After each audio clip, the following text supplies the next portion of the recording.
My name is Elena Whitaker. I'm 29 years old, and for most of my life, I've been the daughter people forgot to include, unless they needed something. I don't say that lightly. I'm not dramatic. I don't exaggerate. I learned early that if you want to survive in a family like mine, you learn how to observe quietly, remember everything, and never expect fairness. I grew up in a house where love was conditional and praise was selective. My younger sister Grace is 3 years younger than me. She's the kind of woman people instantly adore. Soft-spoken, conventional, the kind of girl teachers praised and relatives bragged about at family gatherings. She followed the expected path: nursing school, steady relationship, engagement by her mid-20s. I didn't. I moved across the country for my career. I work as a senior marketing manager for a tech company in Portland. I travel. I don't have children yet. I built a life that made sense to me, even when it didn't fit the script my parents preferred. The favoritism was never subtle. When Grace got into nursing school, my parents threw a dinner party. When I landed my first management role, my mom said, "That's nice, honey," and asked if I'd heard Grace was dating someone serious. So when my mother, Linda, called me on Thursday afternoon, her voice tight and careful, I didn't expect honesty. But I also didn't expect what came next. "Hey, sweetie," she said in that tone she uses when she's managing information. "I just wanted to let you know that Grace and her boyfriend are having a little get-together this Saturday." "A get-together?" I asked, leaning against my desk at work.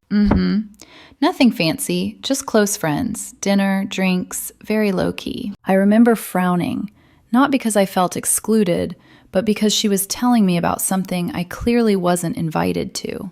"That sounds nice for them," I said carefully. "Yes, exactly. Just casual." The call ended quickly. Too quickly. Something felt off, but I brushed it aside. I'd spent years learning how to ignore that feeling. The one that told me I was being edited out again. Friday night, around 8:40 p.m., my phone rang. It was my cousin Hannah. "Elena," she said without greeting, her voice sharp. "Please tell me you're joking about not coming tomorrow." My stomach dropped. "Coming where?" There was a pause, then disbelief. Grace's engagement party. The words felt unreal, like they belonged to someone else's life. What engagement party? "The one your parents have been planning for months. Catered, photographer, 65 people, the one Mark's parents flew in for."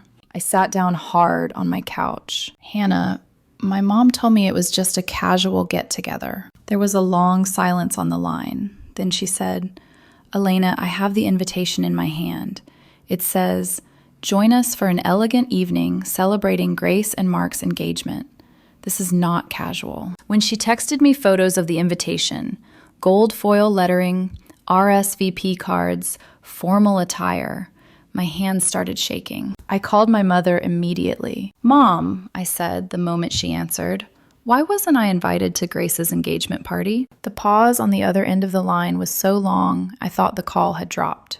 "Oh, honey," she finally said, "it's really just a small thing." 65 people is not small. Another pause. "Well, Grace thought it might be better if you weren't there." The words landed like a bruise. "Better for who?" "You know," she said gently, "your lifestyle is different. We didn't want anyone asking awkward questions or making things uncomfortable. Grace just wants a traditional celebration." Traditional. That was the word they always used when they meant not like you. I hung up the phone shaking. I cried. Not loudly, not dramatically, just quietly. The way you do when something confirms what you've always known, but hoped wasn't true. Then something shifted. I stopped crying. And I started planning. I had money saved for a vacation I kept postponing for everyone else's emergencies. For once, I decided to use it for myself. By midnight, I had booked a solo luxury trip to Maui. Saturday morning, while my family set up for a party I was never meant to attend, I boarded a first-class flight to Hawaii. I didn't know yet that my absence would become the loudest presence in the room, but I was about to find out. Maui didn't feel real when I stepped off the plane. The air was warm in a way that wrapped around you instead of pressing down. It smelled like salt and flowers and something sweet I couldn't name. I remember standing there for a second longer than necessary, letting the moment settle into my bones, because for once, no one needed anything from me. No emergencies, no guilt, no emotional labor disguised as family duty. Just me. The car service Natalie had arranged was waiting with a placard that had my name printed neatly across it. Seeing Elena Whitaker in bold black letters made something tighten in my chest. Not in a bad way, in a grounding way, like I existed fully here, not as an afterthought, not as a complication. The drive to the resort was quiet. Palm trees blurred past the window. The ocean appeared and disappeared like a promise being teased. When we pulled up to the Grand WA Resort, I actually laughed under my breath. It was absurdly beautiful. White stone, cascading greenery, open-air lobbies with fountains that echoed softly. I checked in without mentioning why I was there, without explaining anything. For the first time in my life, I didn't feel the need to justify my presence. My suite was on the top floor. Floor-to-ceiling windows, a private balcony overlooking the Pacific, a marble bathroom with a soaking tub so large it felt theatrical. On the table sat a bottle of chilled champagne and chocolate-covered strawberries, with a handwritten note that read, "Welcome, Elena. We hope you enjoy celebrating yourself." I stared at that note for a long time, because no one in my family had ever framed my life that way, as something worth celebrating on its own. I changed into a linen dress and stepped onto the balcony. The ocean stretched endlessly, indifferent to my family drama, my sister's engagement, my parents' disappointment. The world was still spinning. The sun was still setting. My exclusion hadn't broken anything, except the illusion I'd been clinging to. That's when I posted the first photo, a simple shot of my first-class seat from earlier that morning. A glass of champagne in the frame. No passive-aggressive caption, no explanations. Sometimes you have to celebrate yourself. Spontaneous solo adventure to Maui. Here's to new beginnings and knowing your worth. The response was immediate. Friends commented with excitement. Coworkers joked about living vicariously through me. One of my team leads wrote, "You deserve this." My college roommate texted, "This is exactly why I love you." What struck me wasn't the praise. It was how normal it felt. As if choosing myself wasn't radical, just overdue. By late afternoon, I was at my private beach cabana. The resort staff had laid out fresh fruit, chilled drinks, and small plates I didn't recognize but devoured anyway. I kicked off my sandals and let my feet sink into the sand. I wasn't thinking about Grace, not consciously, but when the sun started dipping toward the horizon, painting the sky in soft oranges and pinks, I felt something loosen in my chest, a kind of relief I hadn't realized I'd been holding back for years. I asked a nearby guest to take a photo. Me, standing at the edge of the cabana, a glass raised, the ocean behind me, wind in my hair. Not posed, not trying, just happy. I posted it at 6 p.m. Hawaii time. Cheers to the most beautiful Saturday evening. Sometimes the best parties are the ones you throw for yourself. That was the moment everything shifted back home. I didn't know it yet, but my phone started buzzing in a different way. The first message was from Hannah. "Wait, are you seriously in Hawaii right now?" Then my aunt. "Honey, are you okay? Your mom is asking about you." I smiled faintly and set my phone face down on the table. I wasn't doing this to make a point, but I wasn't hiding either. Back home, Grace's engagement party was in full swing. 65 guests, soft lighting, elegant table settings. A photographer circulating, capturing laughter and champagne flutes mid-toast. My parents were smiling the way they do when everything appears exactly as they planned. And then someone pulled out their phone. Mark's sister, Rachel, had been scrolling casually when my sunset photo appeared on her feed. She stared at it for a second longer than expected. "Wait," she said to the woman beside her. "Isn't that Elena?" Someone leaned over. Another phone came out. "Is she in Hawaii?" The questions spread faster than anyone could stop them. Within minutes, several guests were quietly checking their screens. The timing was impossible to ignore. a luxury solo trip, posted in real time, while the engagement party was happening. Mark's mother noticed the shift in energy before anyone said anything outright. She approached Grace with a polite smile.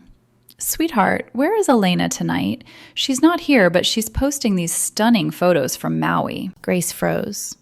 "She had other plans," she said. Mark's mother frowned gently. "Other plans? She flew to Hawaii today." Someone nearby cleared their throat. Mark's father, who had always been warm with me, looked toward my parents. "Linda," he said carefully, "was Elena not invited?" My mother laughed, too quickly. "Oh, it's complicated. She lives far away. We kept it small." Rachel spoke up without meaning to. "Small? There are a lot of people here." Hannah, who had been quietly watching the scene unfold, finally stepped in. "Linda," she said evenly, "Elena lives in Portland, not another country. She could have flown in if she'd been invited." Mark's parents exchanged a look. Mark's mother's smile faded. "I specifically asked about Elena during planning. You told me she couldn't make it because of work." Silence fell in layers. Grace's face went pale. "That's not..." she started, then stopped. The lie had nowhere left to stand. Back in Maui, I was finishing dinner when my phone lit up again. Notifications stacked on top of each other. Messages I hadn't opened. Missed calls. I watched the waves instead, because for the first time, the truth was speaking for itself. And I didn't have to say a word. I didn't hear about what happened next until later. At the time, I was sitting on my balcony in Maui, a light breeze moving the curtains, the sound of waves steady and rhythmic below me. My phone buzzed again, and again, and again. I ignored it. Not because I was trying to punish anyone, but because I knew deep down that whatever was happening back home had nothing to do with me anymore. I had told the truth. I had removed myself. Everything unfolding now was the consequence of choices that weren't mine. Back at the engagement party, the room had gone quiet in a way no amount of background music could fix. Mark was the first one to really react. "Wait," he said, looking from his parents to Grace.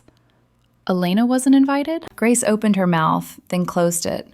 My mother stepped in quickly. "It wasn't meant to be a big deal," she said. "We just thought..." "You told us she couldn't come because of work," Mark's mother interrupted, her voice tight now. "That's not the same thing as choosing not to invite her." Grace's eyes filled with tears. "She makes everything awkward," Grace blurted out. "People always ask about her job, why she's still single, why she lives so far away. I just wanted one night that was simple." Mark stared at her like he didn't recognize her. "You didn't want your own sister at your engagement party because she might... exist?" "That's not what I meant," Grace said quickly. "You know how she is." Mark shook his head. "No, I don't think I do." The photographer hovered awkwardly nearby, camera lowered, sensing that this was no longer a moment anyone would want documented. Conversations around the room had stalled. Guests pretended to sip their drinks while very clearly listening. Then my Aunt Denise stood up. She had always been blunt. Alcohol only sharpened it. "This is disgraceful," she said, her voice carrying easily across the room. "Elena has paid more for this family than anyone sitting here. Medical bills, mortgage help, flights home for holidays. And you decided she was a liability?" My father looked like he'd been slapped. "Denise, this isn't..." "No," she cut him off. "This is exactly what it is. And I'm embarrassed for you." Mark's parents stood. "I think we should go," his mother said quietly. "This celebration doesn't feel right anymore." Grace started crying in earnest then. Not soft tears, loud, panicked sobs that drew attention instead of sympathy. Guests shifted uncomfortably. A few whispered excuses and began gathering their things. By 10 o'clock, nearly half the party had left. The decorations remained. The catered food sat half-eaten. The photographer packed up early. What was meant to be a milestone celebration had collapsed into an exposed family wound no one could pretend away. That was when the calls started. The first one came at 10:15 p.m. Hawaii time. My mother. "Elena," she cried the moment I answered. "You need to come home. Right now. The party is ruined. I lean back in my chair, staring at the dark ocean. I'm in Hawaii, Mom. I know, that's the problem. Everyone saw your posts. Grace is devastated. Mark's parents left. People are saying terrible things. People are reacting to the truth, I said calmly. I wasn't invited. That wasn't, she sobbed. That wasn't how it was meant. How was it meant to be, Mom? I asked quietly. She didn't answer. A moment later, Grace grabbed the phone. You did this on purpose, she screamed. You planned this to humiliate me. I closed my eyes. Grace, I didn't even know it was an engagement party until Friday night. That's a lie. Check the booking time, I said evenly. I booked the trip after I found out I wasn't invited to what I was told was a casual dinner. Silence. Then Mark's voice replaced hers. Elena, he said, I'm so sorry. I had no idea. I thought you couldn't come because of work or distance. If I'd known... I know, I said. This isn't on you. And I meant it. The calls kept coming through the night. My father apologizing in broken sentences. Hannah updating me on the fallout. Aunt Denise telling me she was proud of me. But the most unexpected call came the next morning. Mark's mother. Elena, she said gently, I wanted to apologize. Not because this was your fault, but because I'm sorry we celebrated an engagement while you were deliberately excluded. That's not how family should work. My throat tightened. She continued, I also wanted you to know that Mark is taking this very seriously. He's questioning things. Not because of you, but because of what this revealed. After we hung up, I sat in silence for a long time. I wasn't triumphant. I wasn't vindictive. I was clear. Clear about what I'd spent years tolerating. Clear about how little it took for the truth to surface. Clear about the fact that choosing myself hadn't ruined anything. It had simply exposed what was already broken. Later that afternoon, Mark sent me a long message. He wrote that he was horrified by how my family had handled everything. That Grace's reaction, blaming me instead of acknowledging the harm, scared him. That he was insisting on couples counseling and family therapy before moving forward with any wedding plans. I can't marry into a family that treats someone this way, he wrote. For the first time in my life, someone outside my family had drawn a line for me. That evening, as the sun set over Maui again, I felt lighter than I had in years. Not because I'd won, but because I'd finally stopped playing a game that was rigged from the start. And I knew, whatever happened next, there was no going back to the version of me who begged quietly for a seat at tables that never wanted her there. By the time Monday morning came, the calls had slowed. Not because the situation was resolved, but because everyone had run out of things to say that didn't sound like excuses. I woke up early in my Maui suite, the sky still pale, the ocean calm. For the first time in years, my body felt rested instead of braced. I packed slowly, deliberately, like someone who wasn't rushing back to fix anyone else's mess. My phone buzzed while I was zipping my suitcase. Grace. I stared at her name on the screen for a long moment before answering. She wasn't crying this time. Elena, she said quietly, Mark isn't sure about the wedding anymore. I leaned against the dresser. I'm sorry to hear that. There was a pause, then resentment crept into her voice. He thinks I need to apologize to you. Do you? I asked. Another pause. Longer this time. I just wanted my engagement party to be perfect, she said. I didn't think you'd understand. And you thought the solution was to pretend I didn't exist, I said calmly. That's not fair. No, I replied. What's not fair is being excluded and lied to, then blamed for the fallout. Her voice hardened. Everyone was talking about you instead of me. I exhaled slowly. Grace, people weren't talking about me. They were talking about the fact that you excluded your own sister from your engagement party. That was your choice. Silence. Finally, she said, I don't think I did anything wrong. Something settled in my chest at that moment. Not anger, not sadness. Finality. Then there's nothing more to discuss, I said. I hung up and blocked her number. Not dramatically, not angrily, just decisively. When I landed back in Portland later that day, I had 19 missed calls from my parents, and more unread texts than I bothered to count. I didn't respond right away. I showered, I unpacked, I ordered takeout.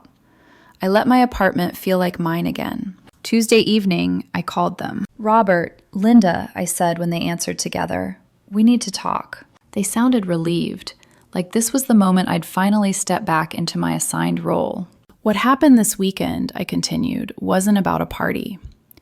"We know," my mother said quickly. "We handled things badly." "No," I corrected gently. "You handled things honestly, for once." There was silence. "You decided I was an embarrassment," I said. "A complication. Someone whose presence might disrupt appearances. So you excluded me and lied to my face about it." "That's not," my father started. "Robert," I said evenly, "you don't get to interrupt me anymore." He stopped. "I have paid medical bills. I've helped with the mortgage. I've flown home for every holiday, no matter the cost. And when I needed help, emotional or financial, I was told there wasn't room." My mother started crying. "We just wanted Grace's day to be perfect," she whispered. "And you decided that meant I couldn't be there," I said. "Do you understand what it feels like to know your own family believes your presence would ruin something important?" Neither of them answered. "So here's what's going to happen," I said. "I'm done being treated like a second-tier member of this family. I'm done being available only when you need something. I'm done fixing situations I didn't create." "What are you saying?" my mother asked, panic creeping in. "I'm saying I'm stepping back," I replied. "No holidays, no financial support, no crisis management.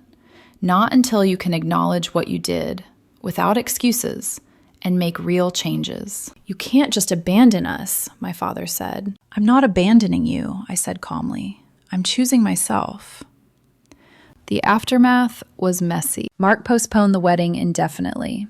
Hannah told me he couldn't reconcile Grace's refusal to take responsibility with the kind of partnership he wanted. My parents alternated between apologizing and guilt-tripping. Grace began posting vague quotes on social media about betrayal and being misunderstood. I didn't engage. Instead, something unexpected happened. I felt lighter. At work, my confidence sharpened. I spoke up more. I stopped second-guessing myself. My boss noticed, and 2 weeks later, I was promoted.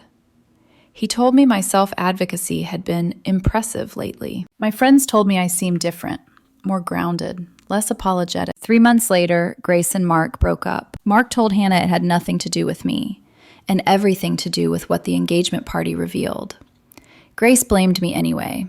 My parents begged me to come home and support her through the breakup. I told them she only needed me when it was convenient. Now I'm planning another solo trip, Tuscany this time, vineyards, quiet mornings, celebrations that don't require permission. 6 months after Maui, I met someone new through work, a man who finds my independence attractive instead of threatening. We're engaged now, planning a small destination wedding in Santorini. My family is invited, but only if they can celebrate without rewriting the story. Because the truth is this: being excluded from the wrong party freed me to build a life where I'm never an afterthought again. And that changed everything. 6 months after Maui, I was sitting at a small cafe near my apartment in Portland, watching rain streak softly down the window, when it hit me just how quiet my life had become. Not empty, quiet. The kind of quiet that comes when you stop bracing for disappointment. Grace and Mark had officially ended their engagement 3 weeks earlier. There was no dramatic announcement, no public explanation. Just a few carefully worded posts about growing in different directions and wanting different futures. Behind the scenes, Hannah filled me in. Mark had told her the truth plainly. The engagement party hadn't caused the breakup, it revealed it. Grace's instinct to deflect blame, her refusal to acknowledge harm, and my parents' immediate attempt to make me responsible for smoothing things over had shown him exactly what kind of family dynamics he'd be marrying into. "I can't spend my life fighting the same battle Elena's been fighting since childhood," he'd said. Hearing that didn't feel like vindication. It felt like confirmation. Grace, of course, blamed me. She posted quotes about sisters who abandon you when you're vulnerable, and about people who thrive on attention. Mutual friends quietly unfollowed. A few reached out to me privately, saying they hadn't known the full story until Maui, and that they were sorry. My parents called more often after the breakup. They wanted me to come home. They wanted me to comfort Grace. They wanted me to be the bigger person. I told them the same thing every time. I was already bigger, that's the problem. The guilt tactics softened when they realized they no longer worked. The apologies became quieter, less defensive.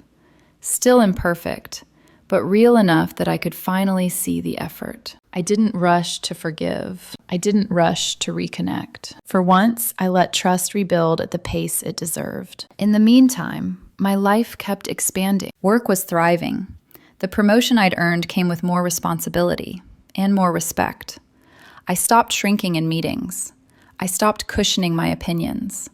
I stopped apologizing for taking up space. Then there was Daniel. We met through work on a cross-functional project. He was thoughtful without being passive, confident without being loud. The kind of man who listened, really listened, when I talked about my life, my family, my boundaries. When I told him about Maui, about being excluded, about finally choosing myself, he didn't flinch. That took guts, he said simply.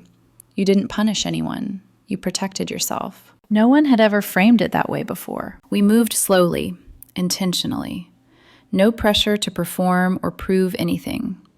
And somewhere along the way, I realized something that would have stunned the version of me from a year earlier. Love didn't feel like work anymore. 6 months later, we got engaged. Small, private, no spectacle, no guest list built to impress anyone.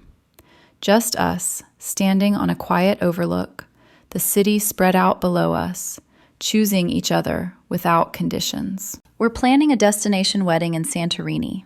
Intimate, intentional, a celebration, not a performance. My family is invited, but the invitation comes with boundaries, spoken clearly without bitterness. They can come as witnesses to our happiness, not directors of it. Sometimes, late at night, I scroll back through my Hawaii photos. Friends still comment occasionally, saying how radiant I looked, how free. They're right. That weekend wasn't about revenge. It wasn't about embarrassment. It wasn't even about grace. It was about the moment I finally understood that being excluded from a place where I was never valued wasn't a loss. It was a release. I spent years trying to earn love from people who had already decided I was optional. Years shrinking myself to fit rooms that were never built for me. Now I throw my own parties. I book my own adventures. I build relationships where my presence is wanted, not managed. Sometimes the best thing that can happen to you is being left out of the wrong celebration, because it frees you to find the right one. And this time, I didn't need an invitation to belong.